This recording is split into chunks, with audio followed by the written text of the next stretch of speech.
नमस्कार। स्वतंत्र अध्याय को आपण मानक स्वागत करुछि मु चिन्मयी। आ का मा बई पान गुआ थोई पान गुआ तोर मासक धर्म मोर।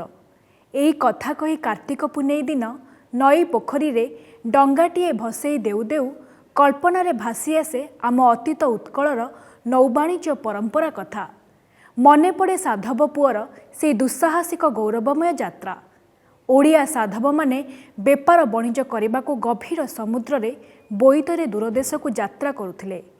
आउ असुमारी मूल्यवान धनरत्न नहीं निज देश को फेरी आसुथिले। धन धान्य रे पूरी उठुथिला उत्कल। तेबे किपरि थिला उत्कलर एही नौबाणिज्य परंपरा, कौन रहिछि एहार इतिहास, एहाकु नेई आमर स्वतंत्र अध्याय ओडियाक बोईत यात्रा।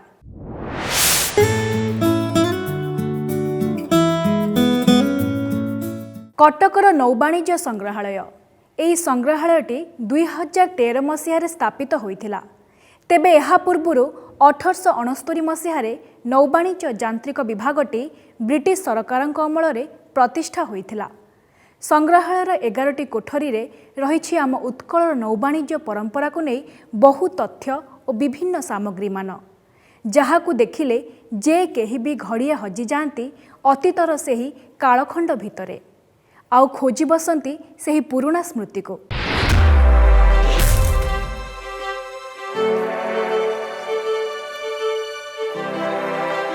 हजारे वर्षर सहर कटक।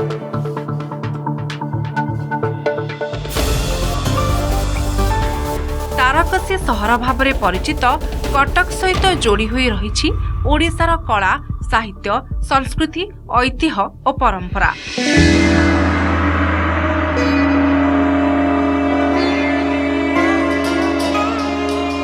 दशहरा, दीपावली, रज, मकर संक्रांति आदि पर्व रे कटक केवल उत्सव मुखर हुए नहीं, समस्तक मनरे भरी दिए खुशी और आनंद।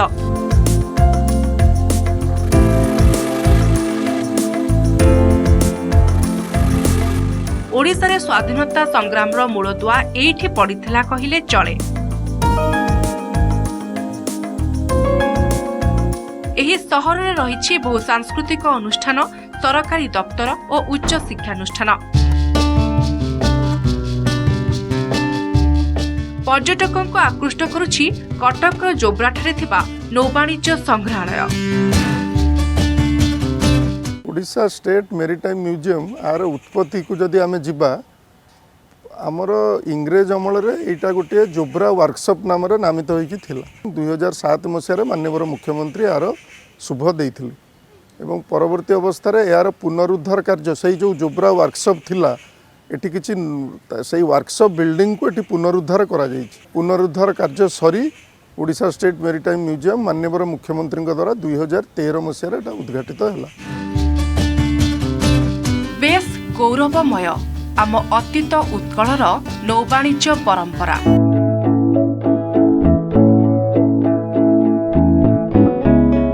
प्राचीन कलिंगर एही नौबाणिज्य आम ओडिया संस्कृति और समाज को बहु भावरे प्रभावित करि आसिछि।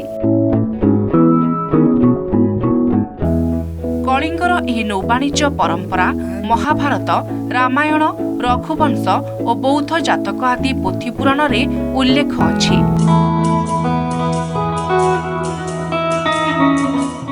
साधव पुअर दुस्साहसिक जलयात्रा केवल तपई लोककथा कहानी रे सीमित हुई नाही। एहार इतिहास जे केते समृद्ध ता एही रेखांकित चित्र सब को देखिले बुझी होई जाए।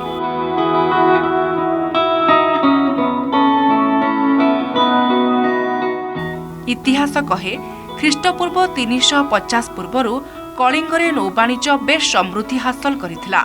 पुणी सप्तदश शताब्दी ओडिशा नौबाणिज्य पाइथिला सुवर्ण युग। तो ओडिशार जो नौबाणिज्य परंपरार इतिहास सेटा आमे बेस करिचु आइदर बेसिकली किंबदंती।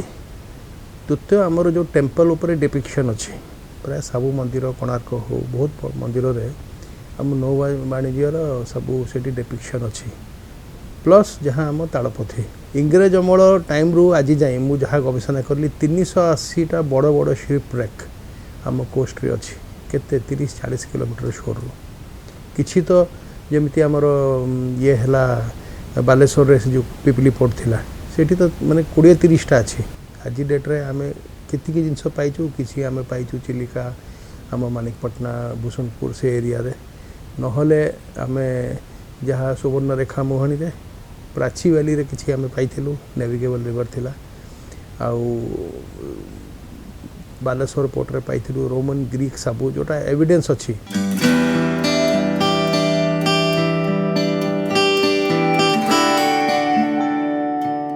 कुहाଯାଏ प्राचीन काल रे भारत रे थिबा 9टी बृहत बंदर मध्यरु 5टी बंदर थिला ओडिसा रे ताहा हेला ताम्रलिप्त कोसंब कोन्नगर पालुर पिथुंड एहा बाद वाणिज्य कारोबार पई अन्य बंदर गुड़िक हेला दोसरन आदाम्स पकुरा पिपिली चेलीतोड़ संबलक दोसरा लछनपुर सारथ धामरा चिलिका माणिकपाटना चूड़ामन आदि अनेक।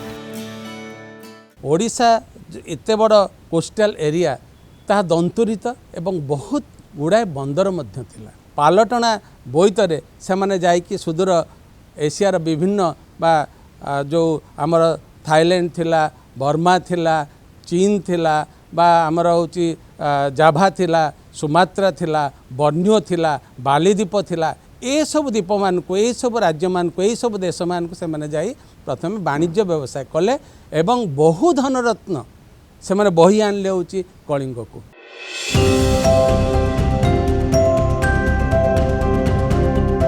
परिव्राजक मेघास्तिनिस लिखिछंती कलिंग उपकूलर दैर्घ्य पाखापाखि 700 माइल। एही दीर्घ जलपथ देई उत्कलीय नौवाणिज्य कारोबार पई बेस उपयुक्त थिला। सेहीपरि द्वितीय शताब्दी रे परिव्राजक टलेमी समृद्ध कलिंग राज्यर बंदर और वाणिज्य संपर्क रे प्रशंसा करि जाइछंती। चीन परिव्राजक फाइयान ख्रीष्ट 415 रे और हुएनसांग 645 ख्रीष्टाब्द रे कलिंग बोईतरे चीन फेरीथिले बोली इतिहास रे वर्णित। जिते स्तूप देखिए रत्नगिरी देखूँ लांगुड़ी देखूँ जो जो जगार स्तूप अच्छी ताने सेठी बुद्धिस्ट मैंने पूजा करुले प्लस तार मुख्य मु कहबार आभिमुख्य कि सी सब नदी कूल कि समुद्र कूल तेणु बुद्धिजिमटा गोटे रिलीजियन जे कि मेरीटाइम हिस्ट्री नौ वाणिज्य को प्रोत्साहन दूसरा। जहाँ भी आम जाचु बौद्ध धर्म केमी एठू गला it went from the shores of Odisha सब रिवर नेविक आज ललितगिरी उदयगिरी रत्नगिरी जो आम पुष्पगिरी कम्प्लेक्स था से तो डंगार बहीकि मैंने सेठू भी डंगार जो जहाज जाऊे समुद्र को तापर श्रीलंका गले सब गले प्रॉपर रिसर्च हवा कथा। ऐतिहासिक हंटर साहेब तांको रचनारे उल्लेख करिसेंती जे 19 शतक बेलकु महानदी पिपिली और बालेश्वर बंदर रे 300 रु 400 टन ओजनर बोझेई जहाज जीवा आसिबा करुथिला।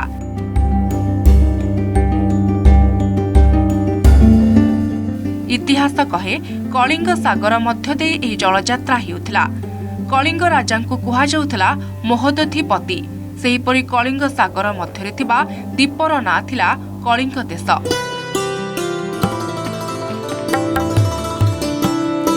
साधव मानकर नौवाणिज्य पाई सहायक थिबा एही कलिंग सागर परे बंगोपसागर नामरे नामित होइतबा आर्य मंजुश्री मूलकल्प ग्रंथरु जणा जाए। उत्कलीय साधव माने जल यात्रा पूरा दक्ष थिले। बड़ बड़ पोत बा बोईत साहाय्य कलिंगर विभिन्न सामग्री नहीं जाभा बाली सुमात्रा बोर्नियो सिंघल और आफ्रिका आदि दूरदेश को यात्रा करुथिले। बोईत नहीं यात्रा कला बेले साथी नहीं जाउथिले विभिन्न शौखीन वस्तु और सामग्री सबु। तेबे कलिंगर साधव माने किपरि समुद्र बक्षरे ए यात्रा करुथिले एकथा जानिले जे केही आश्चर्य हेबा स्वाभाविक।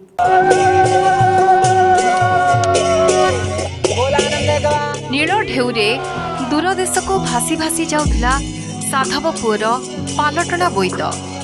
बोईतरे लदा हेउथिला केते प्रकार दरब।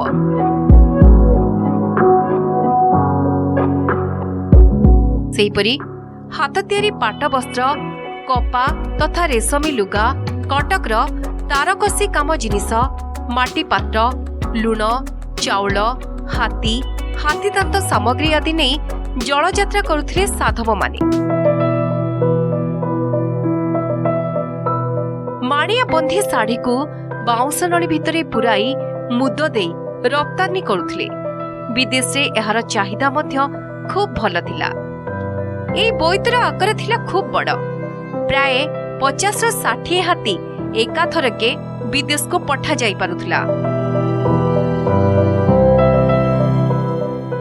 साधव बणिक माने विदेश रे बणिज सारी सेठाकर जिनिस यथा सुना रूपा मूल्यवान धातु मसला आदि को सांगरे नहीं पुणी फेरी आसुथिले।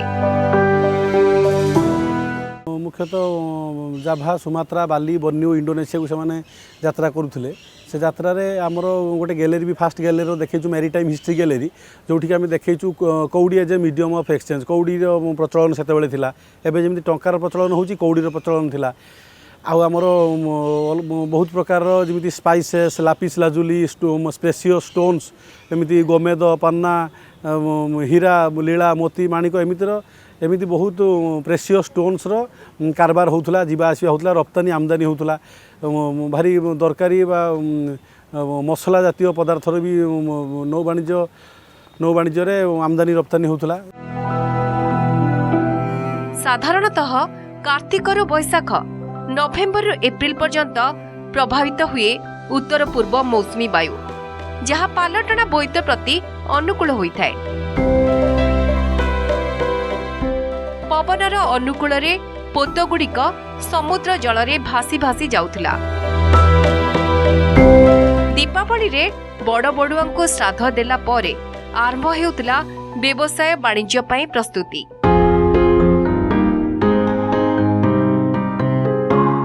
कार्तिक पूर्णिमा दिन घरर कुलबधू माने मां मंगला को स्मरण करी साधव मान को बंदाण करिथांती। सूर्य उदय पूर्वरु शेष हुए बंदापना।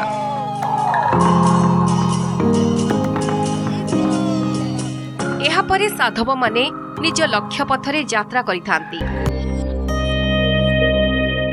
बैशाख मासरे खरादिनिया सामुद्रिक झड़ देखादेबा पूर्वरु विभिन्न अंचल रे व्यवसाय करी सेमाने निज माटी को फेरी आसी थांती। केही केही आश्विन मास बेलू फेरी थांती।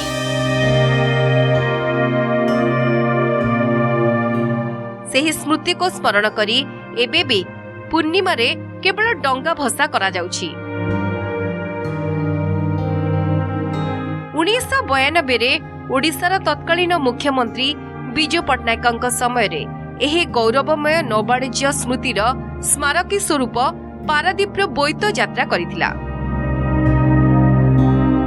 यही जो कलिंग बासी माने जो जाऊले हूँ सुदूर राज्य को दरिया पारीर राज्य गुड़िक से राज्य जो जाभा सुमात्रा हो बर्नियो हो बालीद्वीप हो जोटा इंडोनेशिया रे कह जाउची बा मालेशिया हो मालय द्वीपपुंज कहुच्छी सेठिकी से जाऊले चीन को मध्य हो चंपा जो कहला कंबोज काम्बोडिया को जाऊले जोटा बर्मा को मध्य जाऊले ये सब राज्य मान को सेमान जाई वाणिज्य व्यवसाय करथुले एवं ताहा जाऊले समुद्र पथरे मध्य जाऊले एवं सेमाने सब बेले केवल वाणिज्य व्यवसाय करुनथिले सेमाने कलिंगर जो जो संस्कृति जो परंपरा अच्छी ताकू सेमाने सेठी प्रसार करथुले।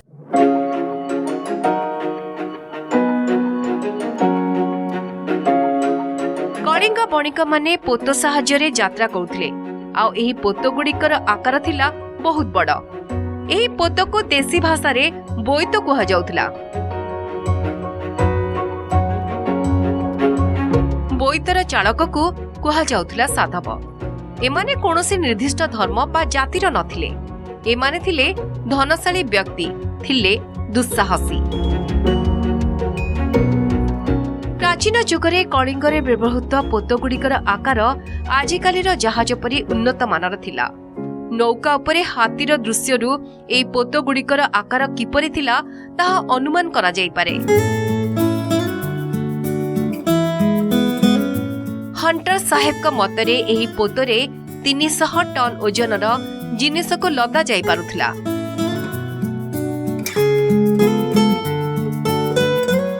पाइक खेदरे बर्णित तथ्य अनुଯାयी एही पोत गुड़िकरे मास्तुल मंगल पताका स्तंभ रहुथिला।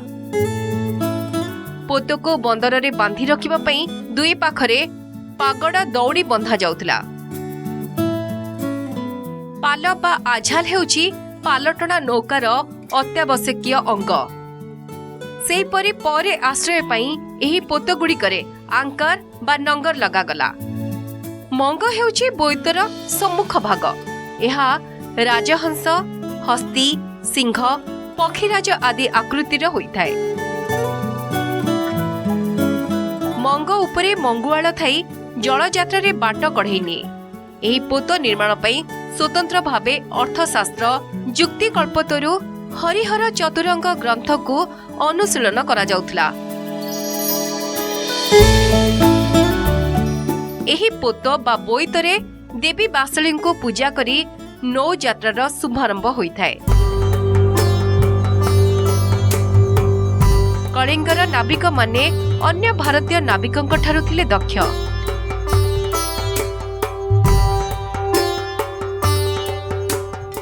ଅତୀତରେ ଦେଶ ବିଦେଶରେ ଉତ୍କଳୀୟ ନୌବାଣିଜ୍ୟ ପରମ୍ପରା ଖୁବ୍ ଆଦର ଲାଭ କରିଥିଲା। ବାଲିରେ ପ୍ରଚଳିତ ନୃତ୍ୟ, ଗୀତ, ପର୍ବପର୍ବାଣୀ ଓ ଭାଷାରେ ଦେଖିବାକୁ ମିଳେ ଓଡ଼ିଆ ଚାଲିଚଳଣିର ଛାପ। କେବଳ ବିଦେଶରେ ନୁହେଁ, ଉତ୍କଳୀୟ ନୌବାଣିଜ୍ୟର ଏହି ନିଦର୍ଶନ ଆଜି ବି ଆମ ସ୍ଥାପତ୍ୟ କଳା ଓ ଓଡ଼ିଆ ଲୋକ ସଂସ୍କୃତି ପର୍ବ ପରମ୍ପରାରେ ମଧ୍ୟ ଦେଖିବାକୁ ମିଳେ। ଆସନ୍ତୁ ସେ ବିଷୟରେ ଜାଣିବା।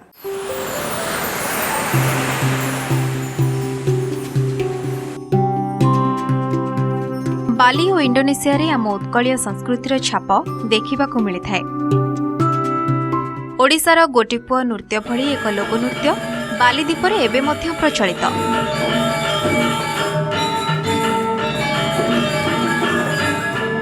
ବାଲି ଦ୍ୱୀପର ଅଧିବାସୀମାନଙ୍କର ଚଳଣି ଓ ସଂସ୍କୃତି ଓଡ଼ିଶା ଚଳଣି ସହ କେତେକାଂଶରେ ମେଳ ଦେଖାଯାଏ। ବାଲି ହେଉଛି ଛୋଟ ଦ୍ୱୀପଟେ। ଇଣ୍ଡୋନେସିଆ ହେଉଛି ଗୋଟେ ହେଉଛି ଇସଲାମିକ କଣ୍ଟ୍ରି, କିନ୍ତୁ ବାଲିଟା ହେଉଛି ଗୋଟେ ହେଉଛି 90% ହେଉଛି ପପୁଲେସନ୍ ହେଉଛି ତାର ହେଉଛି ହିନ୍ଦୁ।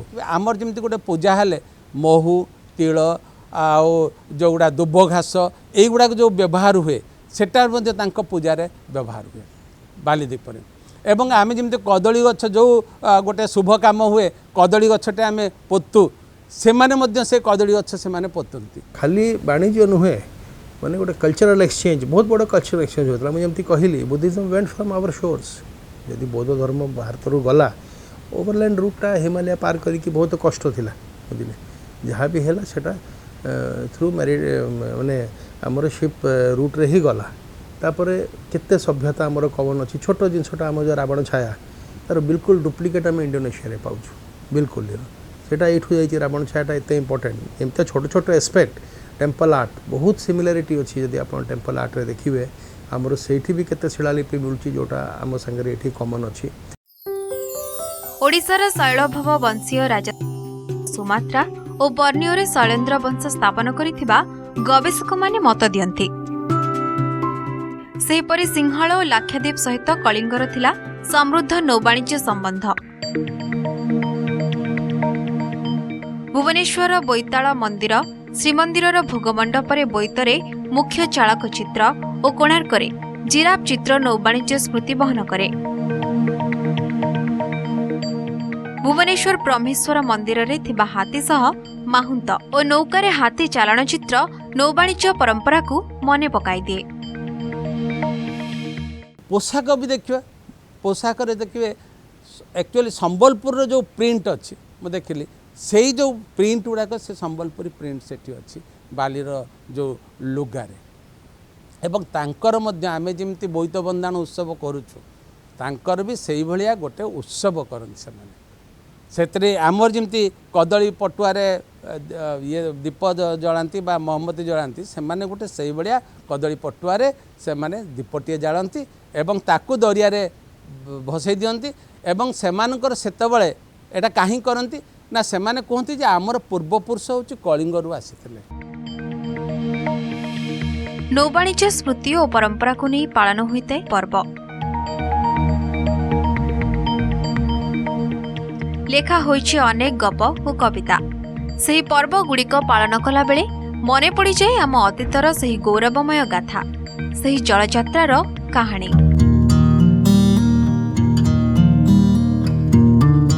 आम ओडिया गप कवितारे मध्य नौवाणिज्य परंपरार कथा कहानी जानिबाकु मिले। खुदुरुकुणी ओषा, भोदेई ओषा, कार्तिक पूर्णिमा, शनि पूजा, त्रिनाथ मेला, द्वितीय ओषा आदि ओषा व्रतरे रहिछि नौवाणिज्य कथा।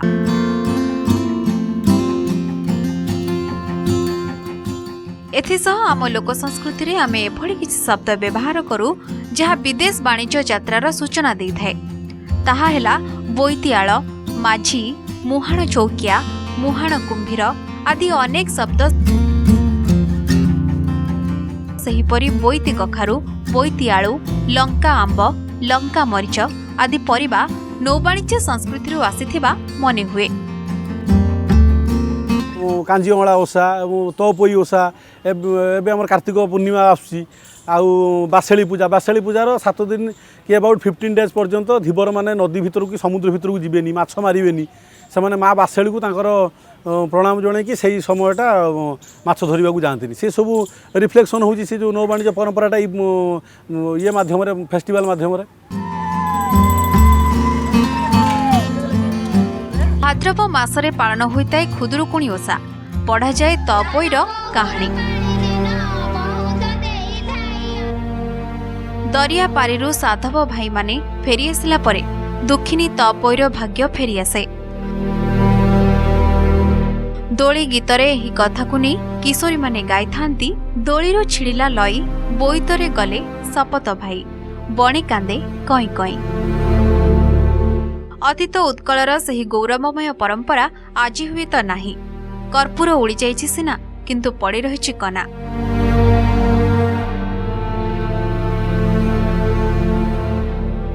कवि मायाधरଙ୍କ लेखनीरू झरी जाइथिला सही कविता।